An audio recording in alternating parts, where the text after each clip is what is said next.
चलते चलते रघु ने एक बार आसमान की ओर देखा। राख के रंग का आसमान बादलों से घिर रहा था। हवा जैसे थम सी गई थी। ओहो, मुझे लगता है तूफान आने वाला है। कुसुमपुर तो अभी बहुत दूर है। अचानक जोरदार तूफान आ गया। बिजली कड़कने लगी और मूसलधार बारिश शुरू हो गई। हे भगवान, इस तूफान को रोको, मेरी रक्षा करो। शायद भगवान ने उसकी सुन ली।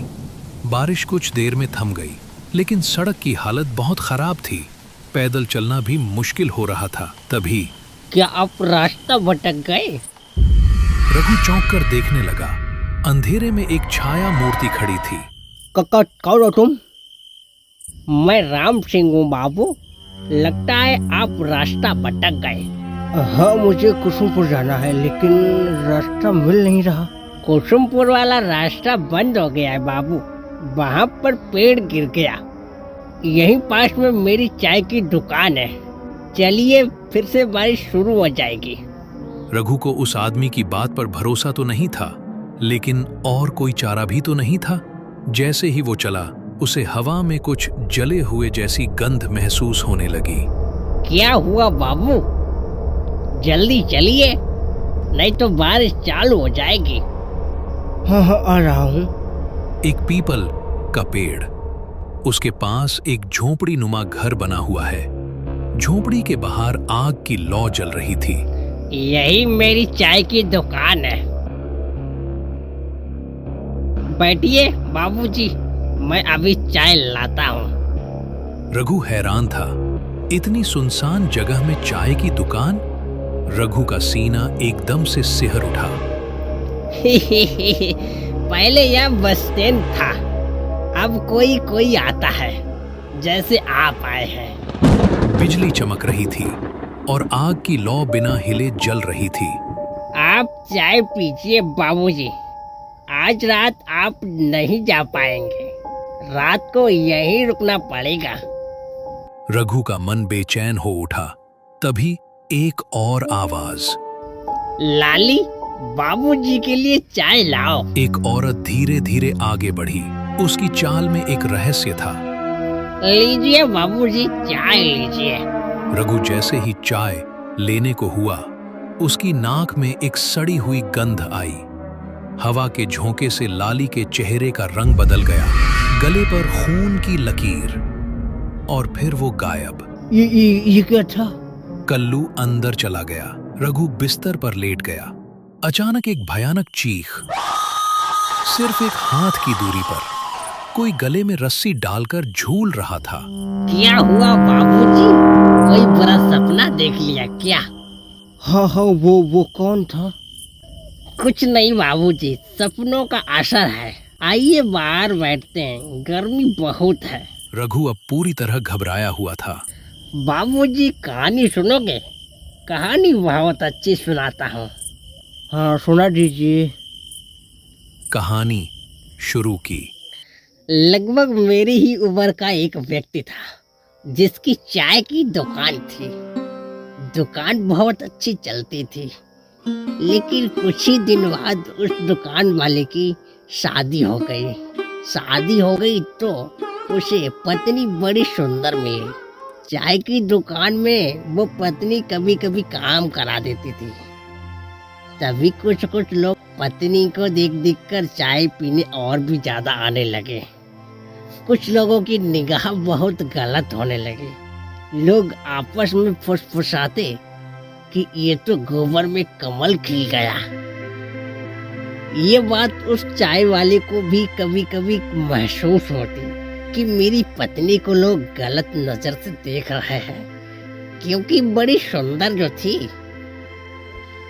एक लड़का था शंकर, जो बार बार वहां पर चाय पीने आता। एक चाय पीता और 2-2 घंटे बैठता। एक दिन चाय वाले ने अपनी पत्नी से कहा, मैं बाजार जाता हूँ सब्जी लेने, और कुछ सामान भी ले लूंगा। ठीक है, शाम की लास्ट गाड़ी से आऊंगा, आप इंतजार मत करना। वो बाजार चला गया। बाजार पहुंचकर उसने थोड़ी खरीदारी की, लेकिन वहां पर तूफान आ गया। उसने सोचा चलो जल्दी निकल चलते हैं। बीवी घर में अकेली हो गई। वह शहर की पहली ही बस पर चढ़ गया और कुछ ही देर में बस ने उसे उसके घर के पास में उतार दिया। वो चाय वाला जल्दी जल्दी उतर कर घर की ओर बढ़ने लगा। अपने आप घबरा रहा था कि बड़ा मौसम खराब है, बीवी को टेंशन ना हो रही हो। लेकिन वह जब घर के पास में पहुंचा, वहां पर कुछ मंजर अलग ही था। कुछ दबी सी घर से हल्की हल्की हंसी सी आ रही थी। उसका दिमाग बिल्कुल हिल गया। वो दरवाजे के पास में जाना चाहता था, लेकिन वह खिड़की के पास में गया। उसने खिड़की से देखा तो उसकी आंखें फटी सी रह गई, क्योंकि उसकी बीवी शंकर के सीने पर बैठी हुई है और शंकर भी हंस रहा है। ये सब देखकर बाजार से लाया हुआ सामान उसके हाथ से छूट गया। झड़ाक सी आवाज आई। तभी उसकी पत्नी लाली, आप कैसे आ गए? हम तो लास्ट वाली बस से आने को थे ना। तभी दोनों के दोनों बिल्कुल बाहर निकल आए। दुकानदार को इतना गुस्सा आया, उसने अपने हाथों में चाकू लिया और पत्नी के मुंह पे फेर दिया। गला काट दिया उसका। खून से बहने लगी और पास में ही खड़े शंकर को दबोच लिया और उसको पास में ही खड़े एक पेड़ से फांसी के फंदे पर लटका दिया। और फिर उसने घर से एक लालटेन को उठाया और अपनी बीवी के ऊपर फेंक दिया। हवा के झोंके में इतनी ज्यादा आग फैली कि पूरे घर में लग गई और राम सिंह को भी उस आग ने दबोच लिया, जला दिया। वहां पर सारा का सारा सब कुछ खत्म हो गया। बस बाबूजी उसी दिन से वो आग सबको जलाकर राख कर गई। रघु अब पूरी तरह घबराया हुआ था।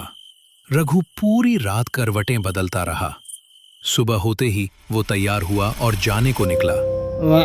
मैं चलता हूँ, सुन रहे हैं? मैं निकल रहा हूँ। कोई जवाब नहीं मिला।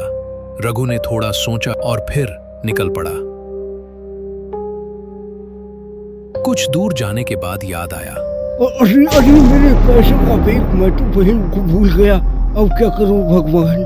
जैसे ही वापस लौटा, झोपड़ी की जगह सिर्फ राख का ढांचा था। शायद आप इसको ढूंढ रहे हैं। रघु ने मुड़कर देखा। उसके सामने खड़ी थी वही औरत। सड़ी हुई गंध, खून से सना चेहरा। रघु का शरीर सुन्न पड़ गया और फिर वो बेहोश होकर वहीं सड़क पर गिर पड़ा।